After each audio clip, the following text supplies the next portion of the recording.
29, Proverbio 29, versículo 18, dice lo siguiente, dice, sin profecía, el pueblo se desenfrena. Amén.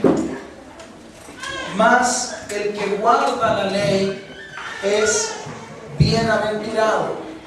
Leámoslo una vez más.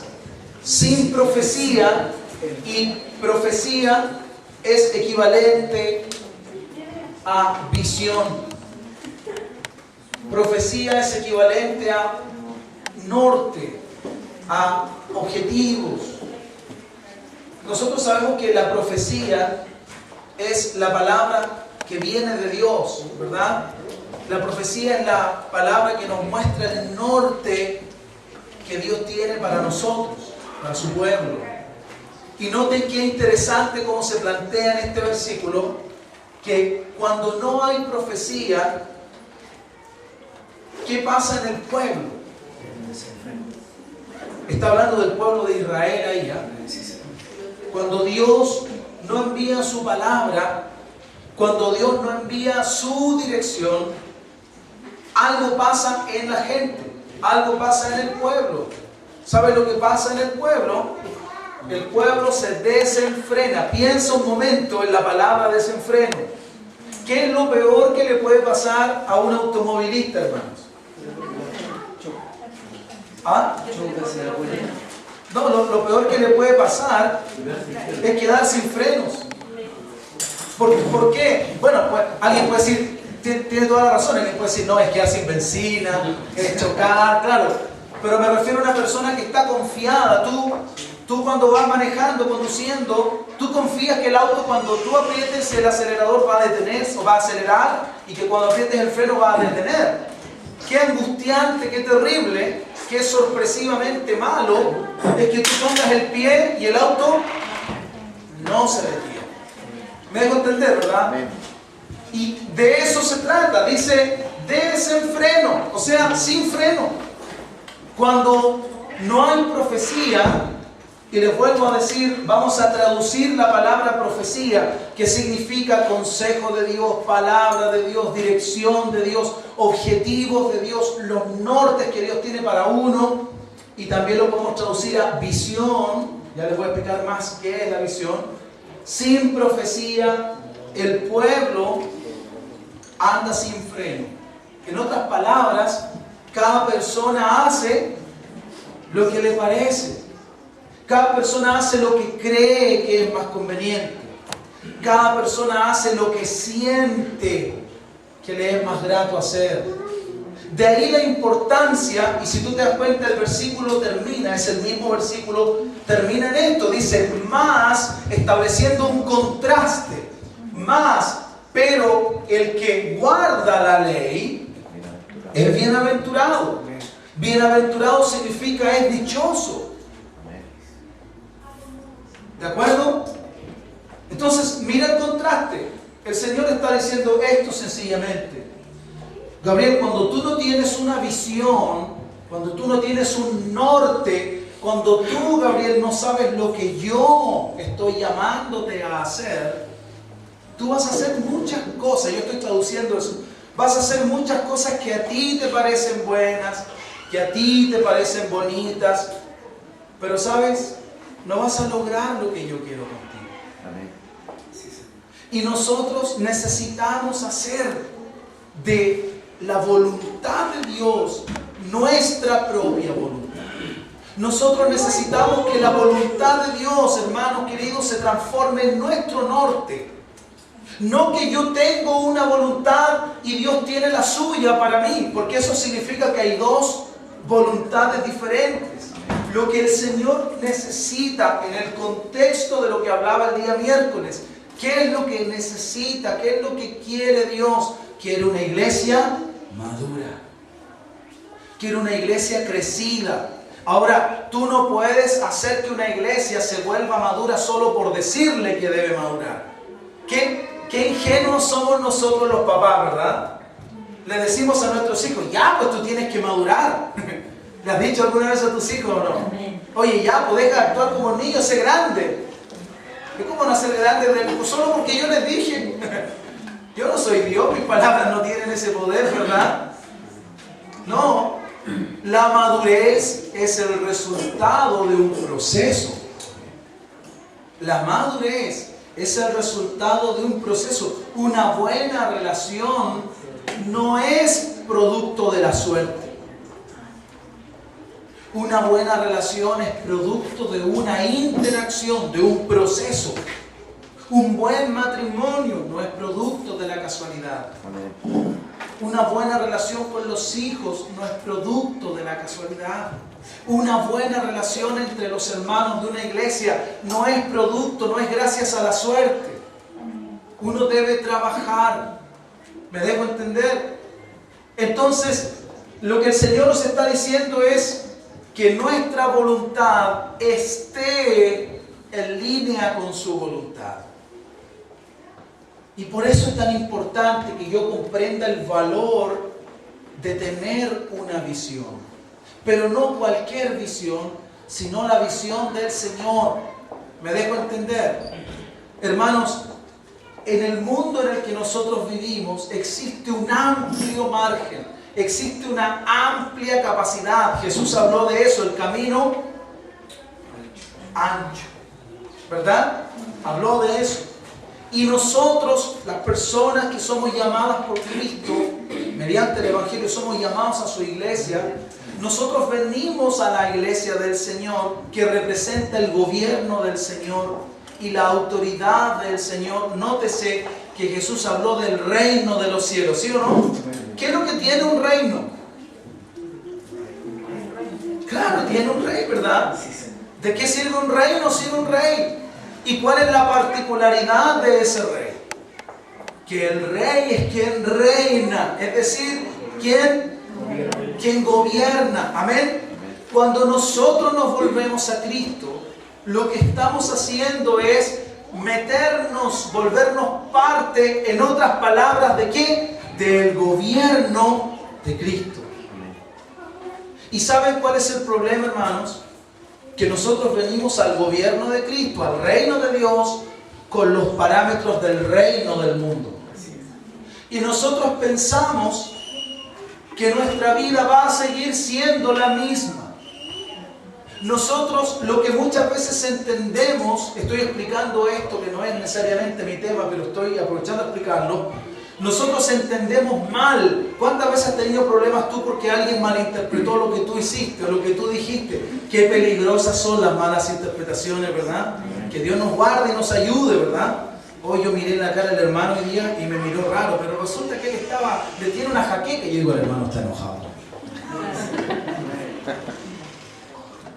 Y los saludo a todos y a él los salta. Y yo soy el pastor que tiene que enojarse conmigo. Él. ¿Me entiende, verdad? Y eso genera un pleito, un conflicto, producto de nada, producto de un mal entendido y nada más. ¿Cuántas veces en el matrimonio pasa eso? Habla nomás, Señor. Ya bueno, entonces lo que estoy diciendo es que, aunque parezca esto chistoso, es la verdad. Nosotros venimos del reino del mundo con los parámetros de ese reino y nos metemos bajo el gobierno del reino de Dios. ¿Y qué empieza a ocurrir con nosotros? Empezamos a chocar.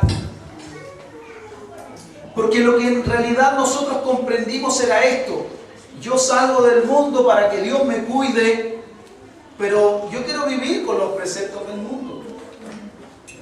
Y eso, hermanos, es lo que produce tanto daño y tanta infructuosidad en el creyente. ¿Me están entendiendo bien, cierto?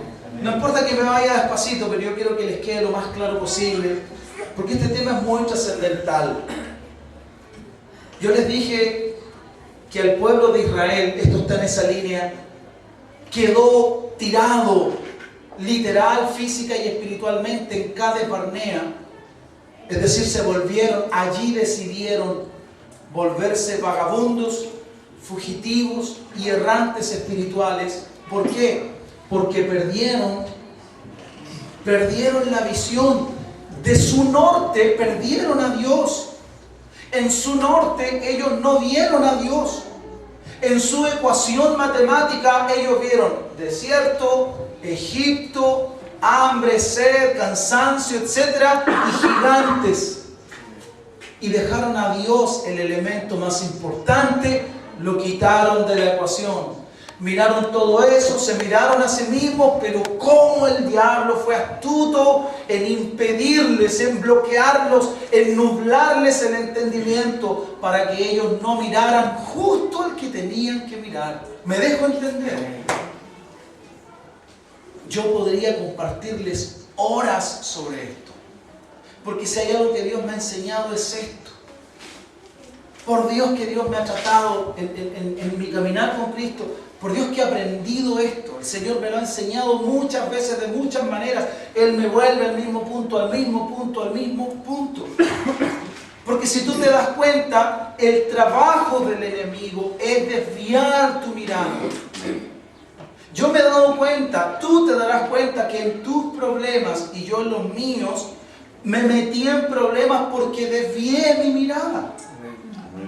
Porque dejé de mirar al Señor, porque me dejé seducir por una idea loca, por un pensamiento del momento, por un sentimiento del momento, me dejé mover por eso.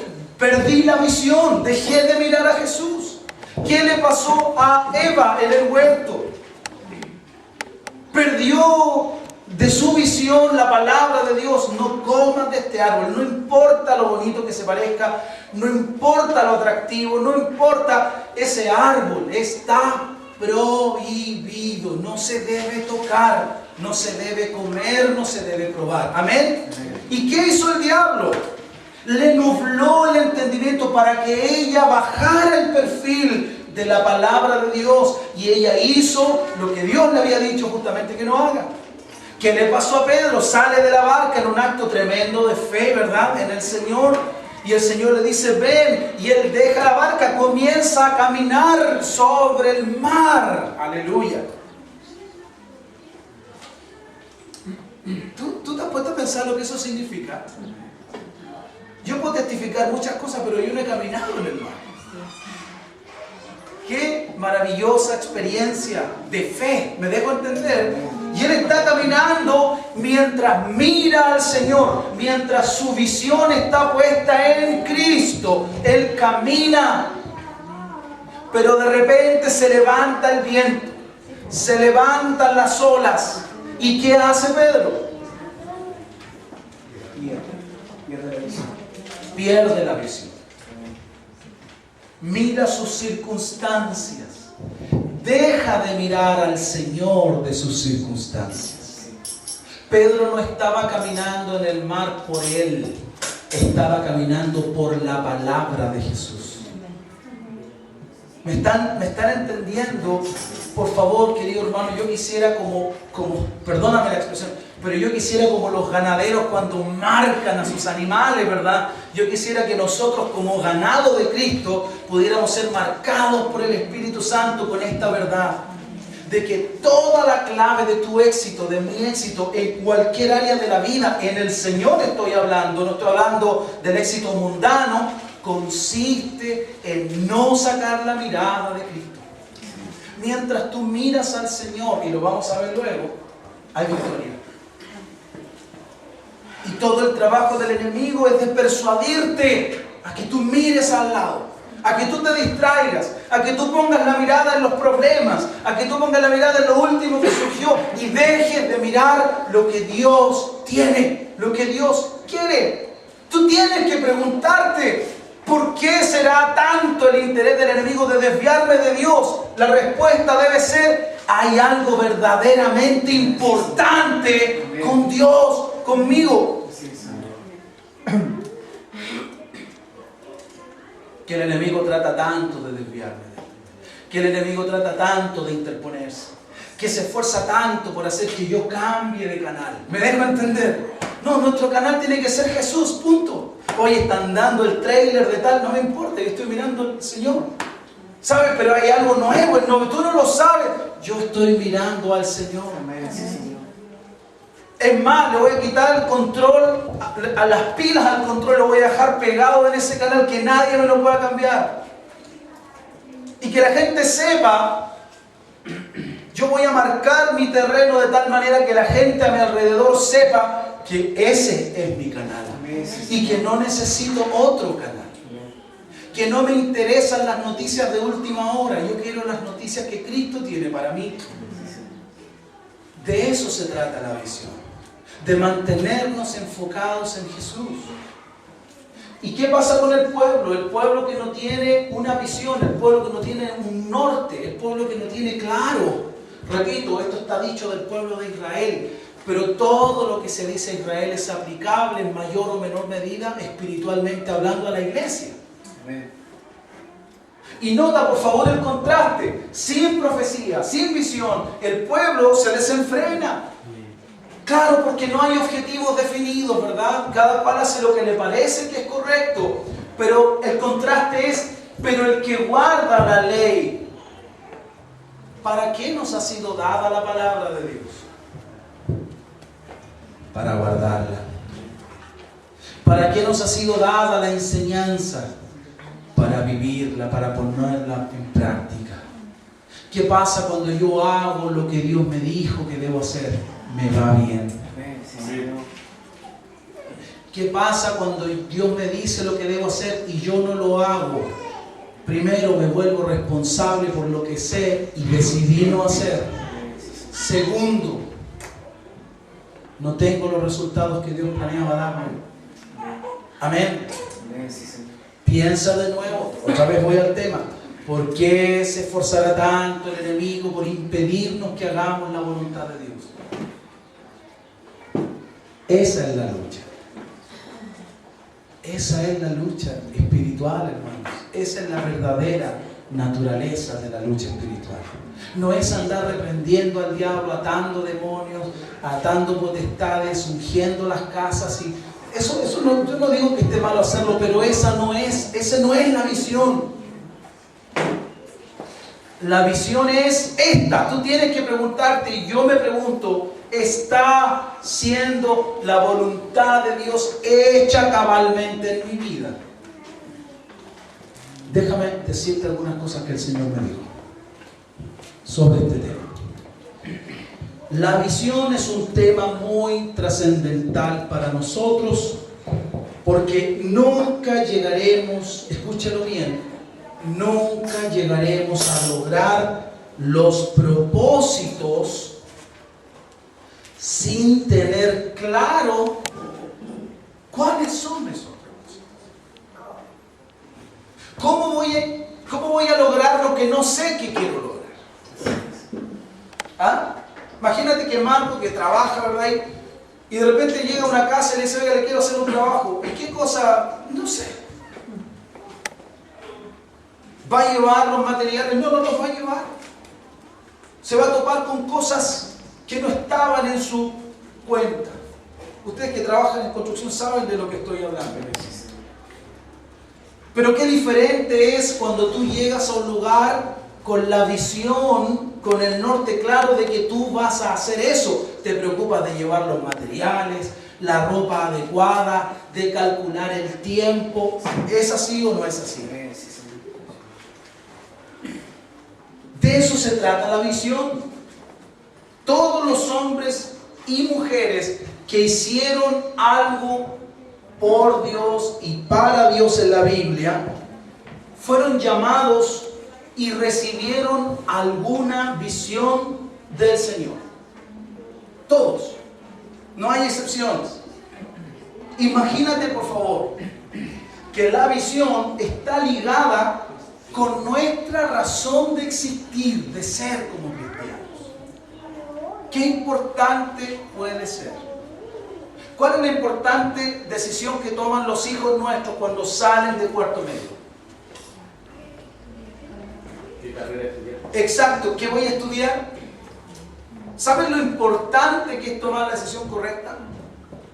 Cuando tú estás enamorado con alguien, cuando tú tienes afinidad con alguien, ¿sabes cuán importante es tener claro en tu visión si es o no es la persona con la que tú te debes casar? ¿Sabes cuán importante es cuando tú tienes el dinero, la provisión que Dios te da en las manos, ¿Qué es lo que debes y no debes hacer con eso? Hermano, sin visión, ¿sabe lo que hace uno? Se desenfrena, toma decisiones impensadas, actúa alocadamente. ¿Y sabes cuál es el problema? Que nada es gratis, que siempre hay consecuencias. Ese es nuestro verdadero problema. No podemos evitar las consecuencias. Podemos darnos el lujo de hacer todo lo que queramos, pero nunca podremos evitar esta ley, causa-efecto. Todo lo que el hombre siembra, eso cosecha. Dios lo instituyó así. Y se va a terminar el mundo tal y como lo conocemos antes de que eso deje de funcionar. Jesús dijo, toda la ley se va a cumplir, ni una letra, ni una tilde va a pasar sin cumplirse. ¿Por qué? Porque es palabra de Dios. ¿Me dejo entender? Y la visión, la profecía es palabra de Dios en relación con mi vida, en relación con nosotros como congregación. Es importante que tú en tu fuero personal, como persona, mamá, papá, esposo, cristiano, padre, etcétera, tengas clara más o menos cuál es la visión que Dios tiene para ti. Y es importante que como congregación tengamos claros, muchos de nosotros tenemos que tener claro como pueblo, y tal vez muchos no lo tenemos, cuál es la visión de Dios para la iglesia. Porque si no es así, ¿saben lo que vamos a hacer? Vamos a tener un bonito día los domingos. Domingo tras domingo, mes tras mes, semestre tras semestre, año tras año, hasta que Cristo venga. Y un día nos vamos a entrevistar con Dios y Él va a decir, ¿qué hiciste?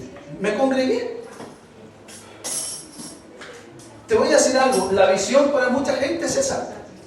Voy a la iglesia, busco fuerza, Dios me ayuda un poquito, el pastor me bendice un poquito, recibo un poquito de consejo para mi vida y me voy a vivir.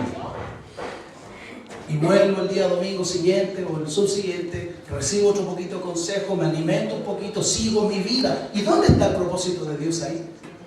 ¿Qué lugar cumple el propósito de Dios ahí? Ninguno. Dios se ha vuelto un papá Noel, un viejo pascuero, se vuelve un instrumento para mi beneficio, y Dios nos llamó a ser nosotros miembros suyos, instrumentos de su justicia. ¿Me están entendiendo, hermanos? Es importante que despertemos a esa verdad. ¿Qué es una visión? Los que están tomando nota, es una revelación, es una muestra de un plan o del plan divino del cual Dios nos ha hecho participantes. En otras palabras, es un plan que Dios tiene y que quiere hacerlo efectivo a través nuestro. Eso es una visión, es un plan divino, es algo que Dios me muestra, es algo que Dios me revela. En otras palabras, la visión es como una foto. ¿De acuerdo? A los que trabajan construyendo, haciendo cosas, muebles, casas, arreglos, etc. Los arquitectos, los médicos, tú, hermano, lo que hagas, lo que tú estés trabajando, ¿qué es lo primero que tú, antes de hacerlo, qué es lo que tienes primero? Es un cuadro de lo que vas a hacer. Es una figura. Tú vas al cirujano, sabes, doctor, necesito que me opere. Y el tipo te dice, ya venga mañana a las 8, espéreme ahí. Tú estás ahí, el tipo te habla y dice, a ver, ¿qué será lo que está mal? Qué terrible cuando tú llevas todo al mecánico y te dice, tráigamelo nomás, no se preocupe, déjemelo. ¡Uy! ¿Tú fuiste por un neumático y te cambian el motor? Obviamente hay mecánicos honrados, como en todos los rubros. No hay nada más terrible que la persona no te diga primero el diagnóstico. Mira, este es el punto, este es el problema. ¿Sí o no? Eso es lo que Dios hace. Dios te muestra la foto, te dice, esto es lo que quiero hacer contigo. A veces no nos da los detalles específicos, pero sí nos da la idea general. Esto es lo que quiero para tu vida. esto es lo que quiero para ustedes como congregación. ¿Me están siguiendo, hermanos? Es una fotografía, una especie de boceto. Yo me he dado cuenta que los dibujantes, antes de dibujar, hacen trazos, ¿verdad? Y las líneas deben ser tenues para poder borrar y corregir los errores. Bueno, Dios no se equivoca. Él no necesita borrar y corregir errores. ¿De acuerdo? Él tiene muy claro lo que quiere hacer. Pero te digo, eso es una visión. Es el propósito de Dios puesto delante de nosotros, para que nosotros sepamos qué es lo que Dios quiere. Usualmente el Señor nos embaraza con la visión hasta que todo nuestro ser comienza a girar en torno a lo que el Señor nos ha mostrado o llamado a hacer. Entonces esto significa que la visión comienza a crecer dentro de nosotros. Es una semilla que Dios planta y que comienza a crecer en nosotros.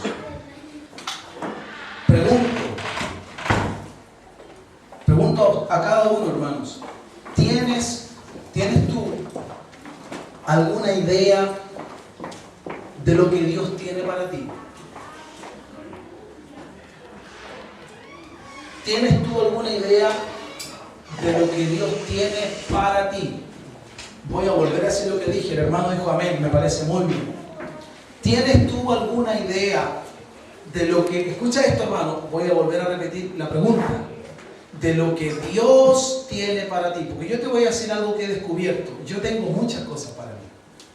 Yo tengo muchos planes con mi vida. ¿Tú no? Pero no estoy hablando de los planes que tú tienes con tu vida. Estoy hablando de si tenemos alguna idea de los planes que Él tiene con mi vida. De los planes que Él tiene con tu vida. Mira, mi plan es... Voy a decir una tontería.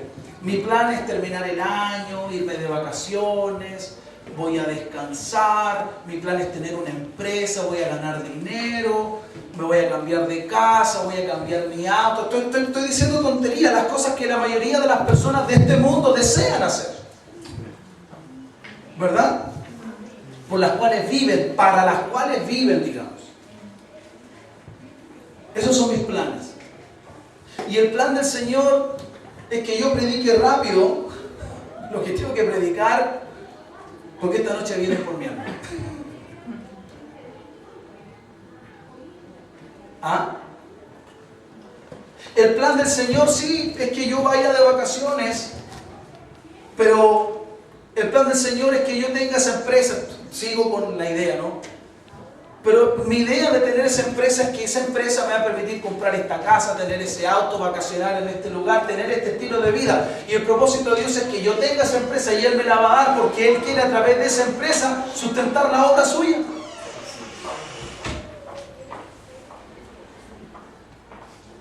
¿Me dejo entender? Hermano, ¿qué diferencia hay entre los planes de Dios y mis planes? Y por tercera vez hago la pregunta para que usted la piense. ¿Tiene alguna idea usted de lo que Dios tiene para usted? Amén. Y ahora le pregunto lo siguiente. ¿Tiene usted alguna idea de lo que Dios quiere de usted? ¿Sí? Amén. No siempre capturamos la visión. No siempre atrapamos la visión de lo que Dios quiere de manera inmediata. Eso no siempre ocurre. El Señor no siempre de plano viene y dice, ya, esto es. A veces el Señor va con pequeñas cositas, con un flash aquí y otro allá, y luego yo tengo el cuadro completo de lo que Él quiere. Pero a veces el entendimiento, como predicaba el miércoles, viene después.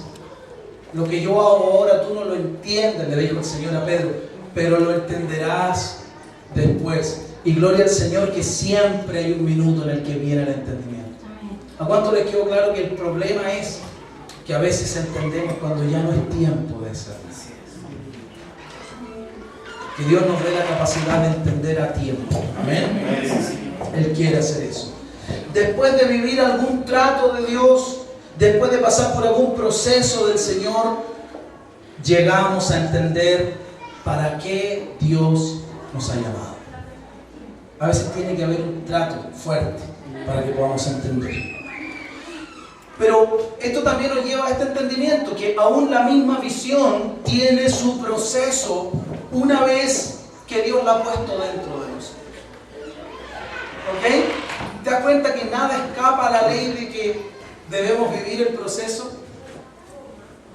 Mira, yo le he dicho a hermanos por ahí, ayer oraba sobre este tema. Señor, yo agradezco, yo no he perdido un ser querido. Le agradezco al Señor, en muchos años yo no he perdido un ser querido. Y le agradezco por eso, pero te voy a decir la verdad. Irremediablemente va a llegar el momento en que voy a perder uno.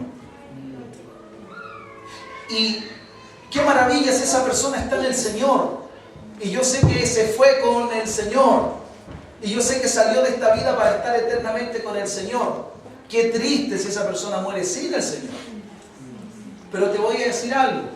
Esté esa persona con Cristo o no esté con Cristo, yo voy a vivir un proceso. El proceso del duelo, el proceso de la tristeza, el proceso de extrañar a esa persona, el proceso de lamentarse por lo que hizo uno, por lo que no hizo. Es un proceso.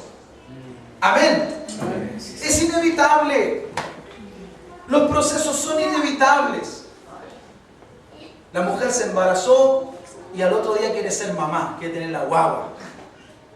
Y el Señor dice, hay un proceso inevitable que dura más o menos 9 meses. Más o menos, ¿verdad? En algunos dura un poquito más, en otras dura menos y en otras dura harto menos. Pero más o menos en promedio dura 9 meses, ¿verdad? Es un proceso.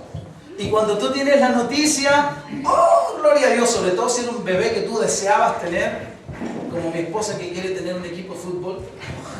No va a poder, sí. Pero, entonces, el punto es que hay gente que cuando se embaraza está feliz y todo, oh, gloria al Señor, estoy feliz, estoy embarazada. La siguiente parte del proceso son los síntomas. Las náuseas, los vómitos, los mareos, los bochornos. Y eso no es nada, la guatita comienza a crecer. Y después no puede dormir para allá, no se puede sentar, le duele las piernas, se le hinchan las manos. ¿Es así o no es así? ¿Qué es eso? Dígame, ¿qué estoy describiendo?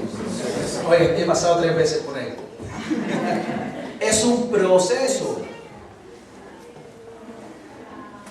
¿Se puede evitar? No. La visión tiene su propio proceso dentro de nosotros. Crece dentro de nosotros. Tiene su proceso de crecimiento. Y de tener una visión, fíjese en esto, la diferencia de tener una visión del Señor, en ese proceso de crecer, si yo alimento la visión que Dios me dio, ojo con esto, si yo la alimento, es decir, si yo me ocupo de esa visión, ¿qué le va a pasar? ¿Qué le pasa a tu bebé cuando nace? Si tú lo alimentas, lo cuidas, lo bañas, lo llevas al control, crece. ¿Qué pasa si tú lo tienes y lo botas? Si lo pones a un lado, dime qué es lo más seguro que va a ocurrir. Esa criatura va a morir. Amén. Dios pone en nosotros la visión de lo que Él quiere. Y si yo soy cuidadoso y la alimento, la cuido, me preocupo, esa visión comienza a crecer. Y mira qué maravilla, de tener una visión de Dios, en el proceso, en el tiempo, esa visión termina teniéndome a mí. Y luego yo no vivo con esto, con la visión. Luego yo vivo para cumplir esa visión. ¿Me están siguiendo, verdad? Qué maravilloso es Dios, ¿verdad? Él lo planea así. Él lo planea así. Entonces, de tener una visión a ser poseídos, a ser nosotros tenidos, capturados por esa visión. Ese debería ser el curso normal. Comenzamos a comprender esa visión y esa visión nos captura, nos volvemos cautivos, presos, esclavos de la visión del Señor. ¿Tú has leído alguna vez cuando el apóstol Pablo decía, ay de mí si no anunciase el Evangelio? ¿A qué se refería? ¿A que habían soldados romanos con un arma acá y se tenían que predicar? No. A que él estaba poseído, aleluya al Señor, por una visión divina. ¿Cuál era su visión? Evangelizar, predicar la palabra, que los que no conocían, que los gentiles, que los no alcanzados alcanzaran el conocimiento de Dios. Si se salvaban o no, ya no era culpa de Él. Él le ha llamado a evangelizar, a anunciar las buenas nuevas. Nosotros vamos a la plaza, predicamos, la gente nos escucha, no nos escucha, nos bendicen, nos maldicen, nos dicen garabatos, algunos le tiran cosas, otras veces viene gente. Una vez pasó un hombre, nos ofrendó dinero sin que nosotros jamás hayamos pedido plata. Nos ha pasado de todo, hermano. Pero ¿sabes qué? Nuestra visión es que tenemos que anunciar el Evangelio. Los resultados no dependerán de nosotros, dependen de aquel que nos mandó a anunciar. Nosotros tenemos que ser fieles en la visión que Él nos encomendó. Amén. ¿Y por qué vamos? Porque hay algo dentro de nosotros, de parte del Señor, que nos dice que en ese día y que a esa hora es allí donde tenemos que estar. Eso es ser movidos por una visión. ¿Me están entendiendo? Pablo decía, ay de mí si no predicase el Evangelio. Ay de mí. Esa era la visión dentro de él, diciendo, tienes que predicar, no se te olvide, oye, predícale, háblale. Qué maravilloso es Dios, ¿verdad? Así actúa el Señor. Ay de mí, decía él. ¿Qué es eso? Es la visión. Él sabía para qué había sido llamado. Y ese llamado a él lo consumía. Ese llamado a él lo movía, lo gobernaba. Pregunto, ¿logró el apóstol Pablo acabar con éxito la carrera? Él dice, he acabado la carrera, he guardado la fe. ¿Y qué añade? Ahora me espera la corona que el Señor juez justo me dará ese día. Él sabía que había hecho. Él había dejado que la visión tuviera lugar en él. Él cuidó la visión, se dejó mover por la visión y ahora, bendito sea Dios, la misma visión le está diciendo, lo hiciste bien, vas a recibir lo tuyo ahora.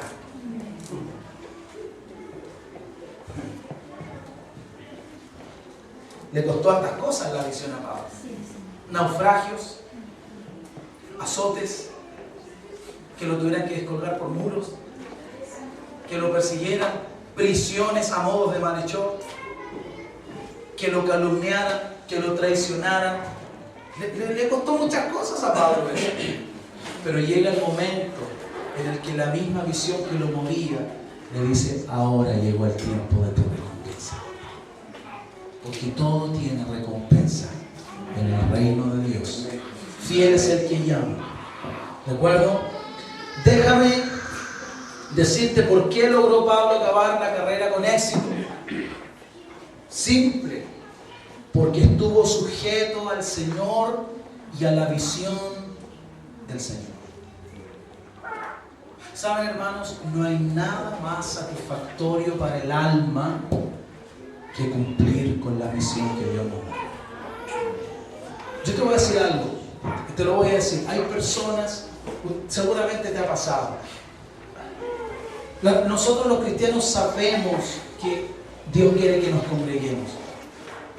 Y a veces circunstancialmente nosotros tomamos malas decisiones y en vez de congregarnos hacemos otra cosa. Yo te voy a decir algo. Cuando tú te congregas, cada vez que te congregas, tú sales de aquí con tu corazón en paz, sintiendo que hiciste lo que debías. Cuando tú tomas las malas decisiones y decides estar en lugares donde Dios no quería que estuvieras, tú estás allí, pero tu corazón no tiene paz. ¿Sabes por qué? ¿Sabes por qué? Eso no es porque el pastor te amenaza que no te vas a ir al infierno, no. Dentro de ti hay una visión de Dios y esa visión te dice, sé fiel conmigo.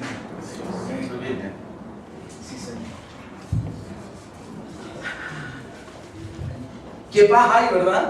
Yo digo a los hermanos, yo me voy volando, flotando, en términos, sentido figurado. Cuando terminamos de predicar, me voy feliz a mi casa, hermano.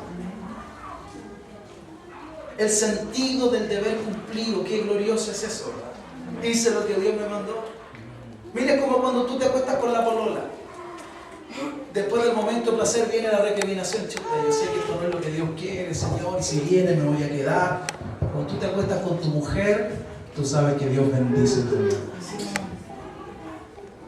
¿Es así? ¿Es así o no es así? Es así.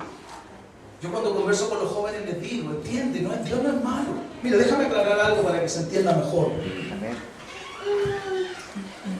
Cuando tú estás tan absorto, eso significa tan metido con lo que Dios quiere, yo creo que voy a terminar aquí. Cuando tú estás tan inmiscuido, tan comprometido con lo que Dios quiere, es decir, con su visión, no te queda tiempo para complacer a la carne lo que ella quiere. ¿Sabes qué? Esto para mí es una revelación, ¿eh? Para mí es una gran revelación. Ocuparse en la visión que Dios te ha dado te guardará del pecado. Créeme que es así.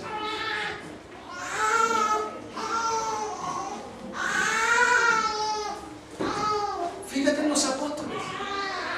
Tú no ves a los apóstoles luchando por no salir de la iglesia, por no caer en algún pecado aquí y allá. Oh, Señor, afírmame que ya me caigo. ¿No? ¿Por qué no? Porque ellos estaban ocupados con la visión del Señor. Cuando tú estás ocupado en la visión del Señor, no te queda tiempo para el diablo. Cuando tú estás ocupado con el Señor, el diablo no tiene tiempo en ti, no tiene lugar en tu vida. Tú no tienes tiempo para escucharlo a Él. Tú estás ocupado en lo del Señor. Amén. Por eso que el diablo te trata de sacar de la iglesia. ¿Me están entendiendo mejor? Te trata de sacar, no vayas, porque él sabe que aquí Dios te va a aclarar la película. Un día te dice una cosa, el otro día te dice otra. Cada vez él va teniendo menos lugar en ti, hasta el día en que podamos decir, Satanás no tiene nada en mí, como nuestro Señor un día lo dijo. Si tú te ocupas en la visión que Dios te da, vas a estar tan ocupado con Dios que el diablo se va a ir a molestar a otro. Si sabes que este gallo no hay cómo, esta mujer no, Dios lo tiene blindado, no porque tú seas intocable, sino porque tú has escogido estar rodeado de la voluntad de Dios. Al que espera en Jehová le rodea su misericordia. Esta gente que anda en el pecado es gente que holgazana, es gente que está, no quiero ir a la iglesia, no quiero orar, estoy aburrido. El pecado tiene amplia cabida y lugar en sus vidas. ¿Es así o no es así? A mí me pueden criticar muchas cosas, pero no de que yo predique mentiras. Yo sé que predico la verdad y la verdad trae libertad. Amén. Le dije que iba a terminar. Ay, Señor. Las personas que estando en las iglesias siguen viviendo en pecado son personas que carecen de una visión interior clara. Escúchenlo. Las personas que aunque están en las iglesias siguen metidas con el pecado, piénsalo detenidamente, medítalo, hermano. Son personas que carecen de una visión claramente establecida dentro de su vida. No tienen un norte. No tienen un norte. Un ejemplo que te quiero dar es, imagínate que de repente tú sales en un viaje sin saber dónde vas. ¿Vas a llegar? Si tú vas a ningún lugar, ¿vas a llegar a algún lugar? Difícil, ¿no? Vas a llegar a cualquier parte, pero no vas a llegar a un lugar definido. Qué importante es tener claro el norte en el Señor. Es muy importante, porque eso nos guarda del mal. Imagínate que tomas tu auto y comienzas a dar vueltas por la ciudad. No vas a llegar a un sitio correcto porque no tenías un sitio correcto al cual llegar. Vas a llegar a muchas partes tal vez, pero no a un lugar definido. Y esto me hace preguntarte, ¿cuál es tu meta en Cristo, hermano? Tiene que haber una meta en Cristo. Yo les repito que Israel, a los que no entraron en la tierra, perdieron de vista que esa tierra era para ellos. Perdieron la visión, dejaron de mirar a Dios, dejaron de mirar a Dios, dejaron de escuchar a Dios y se perdieron. Y quedaron literalmente perdidos, dando vueltas en el desierto, no yendo a ningún lugar. Ahora, ¿cuál es tu meta en Cristo? ¿Cuál es la meta que tú has descubierto en comunión, caminando con Cristo? ¿Cuál es la meta que tú has descubierto que Él tiene contigo? Todo esto tiene que ver con la visión.